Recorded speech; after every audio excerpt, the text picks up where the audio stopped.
Hi friends, middle class எப்படி upper middle கிளாஸாக மாறுவது இதான் இன்றைக்கி பார்க்க போகிற டாபிக். எனக்கு தெரிஞ்ச கருத்துக்களை சொல்கிறேன். உங்களுக்கு தெரியலனா கட்டாயம் இந்த வீடியோவை பாருங்கள். அதாவது ஒரு மிடில் கிளாஸ் பர்சனை பற்றி எல்லாருக்குமே தெரியும். ஏன்னா சராசரியாக ஒரு குடும்பத்திலேருந்து அதாவது கீழேயும் போக முடியாது, அவனால் மேலேயும் ஏற முடியாது, ரெண்டுத்துக்கும் நடுவில் ஆசையை கண்ட்ரோல் பண்ணிக்கிட்டு பிடிச்ச பொருளையும் வாங்காமல் கிடைச்ச பொருளையும் விடாமல் வாழ்ந்துட்டு இருக்கோம் தான் இந்த மிடில் கிளாஸ். இப்படியாப்பட்ட மிடில் கிளாஸ் அடுத்த ஜென்ரேஷனும் இதே மிடில் கிளாஸில் முடிஞ்சிடாமல் எப்படி அடுத்து அட்லீஸ்ட் ரிச் ஆகலைனாலும் அப்பர் மிடில் கிளாஸாக ஆகுறதுன்றதை நம்ம பார்க்கலாம். அதாவது பார்த்தீங்கன்னா மிடில் கிளாஸ் லைஃப் எப்படி இருக்குன்னா, நம்ம எல்லாமே சாக்ரிஃபைஸ்லேயே வாழ்ந்துருப்போம். இப்போ ஸ்கூல் சேர்ந்தாலும் நம்ம பேரண்ட்ஸ் என்ன பண்ணியிருப்பாங்க, ஒன்று கவர்மெண்ட் ஸ்கூலில் படிக்க வச்சிருப்பாங்க, இல்லைனா பேரண்ட்ஸ் கொஞ்சம் பொருளாதாரத்தில் கொஞ்சம் முன்னோக்கி இருந்தாங்கன்னா அவங்க என்ன பண்ணுவாங்க, ஒரு ப்ரைவேட் ஸ்கூல் அதாவது மெட்ரிகுலேஷன் ஸ்கூலில் நம்மளை படிக்க வச்சிருப்பாங்க.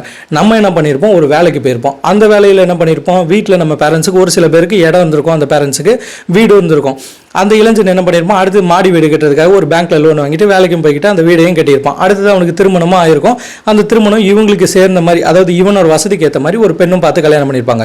இன்னொரு ரகமான மிடில் கிளாஸ் இருக்காங்க. அவங்க எப்படி இருப்பாங்கன்னா, அவங்களோட தாய் தந்தர் பொருளாதாரத்தில் பின்னடைவை சந்திச்சதுனால அவங்களால ஒரு வீடு சொந்த வீடே வாங்க முடியாது, அவங்க வாடகை வீட்டில் தான் இருந்திருப்பாங்க. இப்படியாப்பட்ட இளைஞனையும் நல்ல படிப்பு கொடுத்துருப்பாங்க, கவர்மெண்ட் ஸ்கூல்லையோ இல்லை மெட்ரிக் ஸ்கூல்லையோ.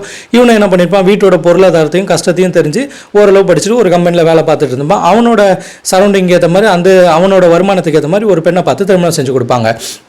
இப்போ இந்த ஃபஸ்ட்டு சொன்ன நம்ம மிடில் கிளாஸ் இருக்கார்ல, அதாவது பார்த்தீங்கன்னா சொந்த இடம் இருக்கிறவர். செகண்ட் சொன்ன மிடில் கிளாஸ் பார்த்தீங்கன்னா சொந்த இடம் இல்லாதவர். இவங்க ரெண்டு பேருக்கும் எப்படி டிஃப்ரென்ஸ் ஆகும்னா, இந்த ஃபஸ்ட்டு இருக்கிறவர் சொந்த இடம் வச்சிருக்காரு, ஆனால் இவர் ஒரு லோன் போட்டு தான் ஒரு வீடை கட்ட முடியும். அடுத்து செகண்ட் சொன்னவர் பார்த்தீங்கன்னா சொந்தமாக இடமே இல்லை, இவர் ஒரு இடத்தையும் வாங்கணும், வீடையும் கட்டணும். ஸோ இந்த ஃபஸ்ட்டு சொன்னவரோட லைஃப் எப்படி போகுதுன்னா, இவர் வீடு கட்டுறாருல, அதாவது அந்த இடம் அவங்க தாய் தந்தையினர் வச்சிருக்காங்க, இவர் அடுத்து பேங்க்ல லோனை போட்டு வீடை கட்டுறாரு.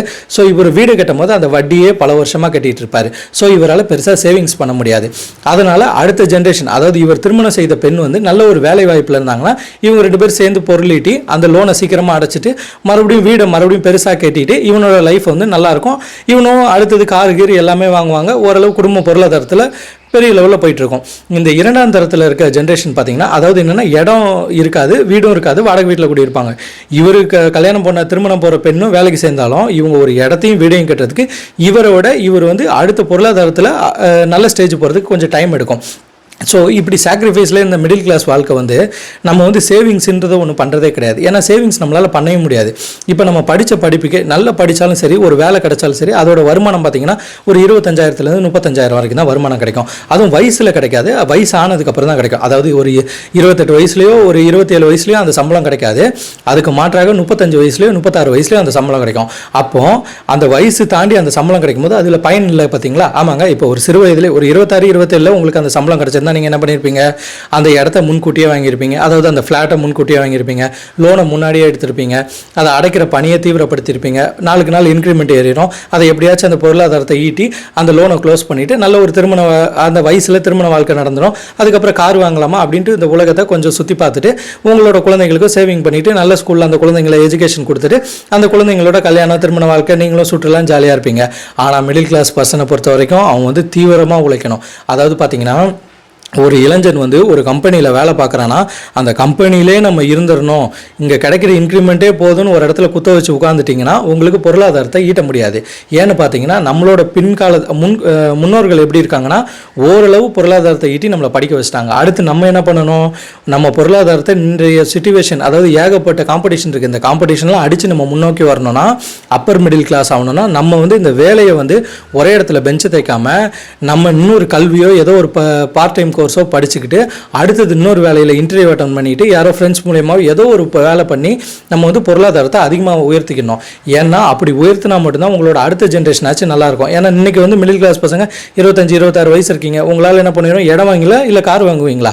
கார் வாங்கினா வெளி உலகத்தை சுற்றி பார்க்கலாம், இடம் இருந்தால் தான் நிம்மதியாக வாழ முடியும். ஸோ நம்மளோட கனவு என்ன போயிடும், இடத்துக்கு போயிடும். இடம் முடிச்சது என்ன போயிடும், காருக்கு போகும். ஆனால் கார் வாங்குறப்போ உங்களுக்கு இருக்கிற வயசோ 36 37 வயசு ஆயிரும். ஆனால் சிறு வயதில் உங்களால் என்ஜாய் பண்ண முடியாது. இதே அப்பர் கிளாஸாக இருந்தாங்கன்னா என்ன பண்ணுவாங்க, எல்லாமே மிடில் கிளாஸ் வாங்கி கொடுத்துருப்பாங்க பேரண்ட்ஸ். ஸோ இவங்க அவங்களோட சம்பளத்தில் சேவிங்ஸும் பண்ணிக்கிட்டு இது பண்ணிட்டு ஜாலியாக இருப்பாங்க. இப்போ நம்ம அப்பர் மிடில் கிளாஸ் ஆகிறதுக்கு இந்த ஆசைகள்லாம் இப்போவே தீர்த்துக்கிறதுக்கு நம்மளோட பொருளாதாரத்தை உயர்த்தணும். அதாவது பொருளாதாரம் உயர்த்தணும்னா நம்ம கையில் தான் இருக்குது. ஒரே இடத்துல இருந்து பெஞ்சு தைச்சிட்டு இருக்காம வேறு கம்பெனிகளில் இன்டர்வியூ அட்டன் பண்ணிட்டு அது மூலிமா பொருளாதாரத்தை ஈட்டணும். இல்லைன்னா தொழில் கல்வியை கற்றுக்கிடணும். அதாவது இன்னைக்கு மெக்கானிக் போன்ற துறைகள் இருக்குது, ஏசி மெக்கானிக்ஸ் இருக்குது, இது மாதிரி நிறைய வேலைகள் இருக்குது. ஹாலிடேஸை பிளான் பண்ணி இப்போ இன்றைக்கி இளைஞர்கள் ஏகப்பட்ட பேர் ட்ரிப் போக ஆரம்பிச்சிட்டாங்க. ஸோ நீங்களே வந்து ஒரு டூர் கைடாக இருங்க. ஒரு ஊரை பற்றி தெரிஞ்சுக்கிட்டு அங்கே ஒரு 4 ஃப்ரெண்ட்ஸை சேர்த்துக்கிட்டு அந்த இடத்துக்கு பொறுத்து டிக்கெட் புக் பண்ணி கொடுக்குறது, அதில் எல்லாமே ஒரு கமிஷன் பேஸில் நீங்கள் வேலை பாருங்கள். இன்சூரன்ஸ் போட்டு கொடுக்குறதுக்கு இந்த மாதிரி விஷயங்களை பண்ணி பொருளை எக்கச்சக்கமாக ஈட்டுங்க. அப்படி நீங்கள் நல்ல வழியில், அதாவது அரசாங்கம் சொல்கிற மாதிரி நல்ல அந்த வகுப்பின் கீழே நீங்கள் பொருளை ஈட்டுறதுனால உங்கள் குடும்ப வருமானம் பெருகும். உங்களுக்கு நல்ல பெண்ணோட திருமணம் நடக்கும், அந்த பெண்ணும் நல்லா சம்பாதிக்கும், நீங்களும் நல்லா சம்பாதிப்பீங்க, சீக்கிரமாக எல்லாத்தையுமே அடையலாம்ல. அதுக்காக தான் சொல்கிறேன். இன்கேஸ் இன்னைக்கு நீங்கள் வந்து கெட்ட பழக்கங்களையோ வர வருமானத்தை வாங்கி தின்னுட்டோ அதை சேவிங்ஸோ இல்லாமல் போயிட்டீங்கன்னா பின்னாடி அடுத்த சந்ததிகள் உங்களை தான் கண்டிப்பாக திட்டுவாங்க. ஏன்னா அவங்களும் இதே மிடில் கிளாஸில் சிக்கி அவங்க வந்து அப்பர் மிடில் கிளாஸ் எப்படி ஆகுறதுன்றதை நம்மளை போல் இந்த வீடியோ மாதிரி ஆள்கள் பேசுகிறத கேட்டுக்கிட்டு தான் இருப்பாங்க. ஸோ நீங்கள் வந்து அப்பர் மிடில் கிளாஸ் ஆகும்னா கட்டாயம் வந்து பொருளீட்டுறதுல முக்கியத்துவம் கொடுங்க. எவ்வளோ உழைச்சி நான் இது பண்ணாலும் எனக்கு பொருளே கிடைக்கலன்னா வேறு ரூட்டை பிடிங்க, வேறு வழியே கிடையாது. ஏன்னா இன்றைக்கி காம்படிஷன் அவ்வளோ இருக்குது. ஒவ்வொரு யங்ஸ்டர்ஸும் பொருளீட்டுறது எப்படின்றதை ஏகப்பட்ட பேர் வீடியோஸ் போட்டுட்ருக்காங்க. ஆனால் கண்டிப்பாக இந்த மாதிரி தேவையில்லாத அந்த சூதாட்டம் இந்த மாதிரி விஷயங்களில் ₹1 போட்டால் ₹2 கிடைக்கும், அதில் போய் சிக்கிக்காதீங்க. நேர்மையான வழியில் ஒரு தொழில் மூலிமா ஒரு வெல்டிங் தொழிலை கூட கற்றுக்கோங்க.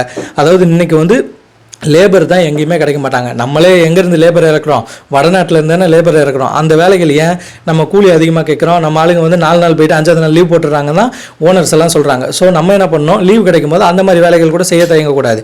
ஏன்னா கூச்சப்படாமல் எல்லா தொழிலுமே, திருடுவது, பொய் சொல்வது, கொலை செய்வது தான் தவறே தவிர உழைச்சி செய்வ தொழில் எல்லாமே உயர்ந்த தொழில் தான். ஏன்னா நம்ம முன்னோர்கள் அந்த காலத்தில் கடினமாக உழைத்து தான் அவங்க உடம்பையும் ஸ்ட்ராங்காக வச்சுருந்தாங்க, மனசுலையும் நிம்மதியாக இருந்தாங்க, பொருளும் ஈட்டினாங்க. ஸோ நம்மளும் உழைக்க தயங்கக்கூடாது. அப்படி இருந்தால் மட்டும்தான் நம்ம வந்து பொருளீட்ட முடியும். அதே மாதிரி நம்ம வந்து எனக்கு தெரிஞ்ச சேவிங் ஸ்கீமில் சிறந்த ஸ்கீம் எதுனா இந்த போஸ்ட் ஆஃபீஸில் ஒரு திட்டம் இருக்குது. நீங்கள் ஃப்ரீயாக இருந்தீங்கன்னா உங்கள் சைடில் இருக்க போஸ்ட் ஆஃபீஸை போய் நாடி பாருங்கள். அதில் வந்து யங்ஸ்டர் இப்போ மாதம் ₹5000, இப்போ நம்ம எல்லாருமே ₹1,00,000 ₹2,00,000 சீட்டு கட்டிங்களா, அது மாதிரி லாங் டேர்மாக மாதம் ₹5,000 ₹7,000 இருக்குது, ₹2,000 இருக்குது. இந்த மாதிரி ஸ்கீமில் வந்து ஆர்டி இல்லைங்க, வேறு ஒரு ஸ்கீம் இருக்குது. அந்த ஸ்கீமை பற்றி நான் இன்னொரு டீட்டெயிலாக வீடியோ போடுறேன். நீங்கள் அது மூலிமா பொருளீட்டுறதுனால ஒரு 10 வருஷம் 20 வருஷம், அதாவது சொல்கிறது கேட்குறதுக்கு ரொம்ப லாங்காக தெரியும். இப்போ உங்களுக்கே 10 வருஷம் 20 வருஷம் வயசு ஆகலையா, ஈஸியாக முடிஞ்சிடும். அதே மாதிரி தான் நாள் போகிறது வந்து ஒரு நொடியில் 1 வருஷம் போயிருதுங்க. இன்றைக்கே பாருங்கள், இப்போவே தீபாவளி வரப்போகுது, அவ்வளோ ஸ்பீடாக தான் நாட்கள் போயிட்டுருக்கு. ஸோ இந்த மாதிரி விஷயங்களில் நீங்கள் சேர்ந்து பொருளை ஈட்ட தொடங்க. Savings is must. பேரண்ட்ஸ் சொல்லுவாங்க, வர வருமானத்தை சேவிங்ஸே போட்டுனா என்ன பண்ணுவேன்னு. ஆனால் பேரண்ட்ஸ் சொல்கிறத கேளுங்க. ஆனால் உங்கள் சொல் புத்தியில் இருக்காதீங்க, சுய புத்தியில் கேளுங்க. அவங்க சொல்லுவாங்க, அவங்க தெரியாமல், அதாவது வந்து ஒரு ₹500 கூட நீங்கள் ஆர்டி போடலாம். அப்புறம் என்ன, இன்றைக்கி அட்லீஸ்ட் ஒரு இளைஞன் ஒரு ₹500 போஸ்ட் ஆஃபீஸில் ஆர்டி போடுறான்னு கேட்டால் கேள்விக்குறி தான். ஒரு சில இளைஞர்கள் மட்டும்தான் சேவிங்ஸில் இம்பார்ட்டன்ட் கொடுக்குறாங்க. அதுக்கப்புறம் பணக்கார இளைஞர்கள் சேவிங்ஸில் இம்பார்ட்டன்ட் கொடுக்குறாங்க. ஆனால் வந்து மிடில் கிளாஸ் பீப்புள் சேவிங்ஸில் இம்பார்ட்டனே கொடுக்குறதில்ல. இப்படியெல்லாம் பண்ணால் மட்டும்தான் அடுத்து நம்ம அப்பர் மிடில் கிளாஸ் ஆக முடியும். அடுத்து வர சந்ததிகள் ரிச் ஆகும், இந்தியாவும் பொருளாதாரத்தில் முன்னோக்கி செல்லும், எல்லாமே உயர்வோம். ஸோ நீங்களும் உயர்வோம், நம்மளும் உயர்வோம், அடுத்து வர ஜென்ரேஷனும் உயர வைப்போம். இதுக்காக இந்த மாதிரி இன்வெஸ்ட்மெண்ட்டும் சரியான தொழிலை நீங்கள் ஃபாலோ பண்ணுறதுனாலையும் கடின முயற்சியாலையும் உங்களோட சாமர்த்திய யோசனையாலும் நீங்கள் முன்னேற முடியும். ஓகே ஃப்ரெண்ட்ஸ், இந்த மாதிரி வீடியோஸ்க்கு ஷேர் பண்ணுங்கள், சப்ஸ்கிரைப் பண்ணுங்கள், லைக் பண்ணுங்கள். பாய்.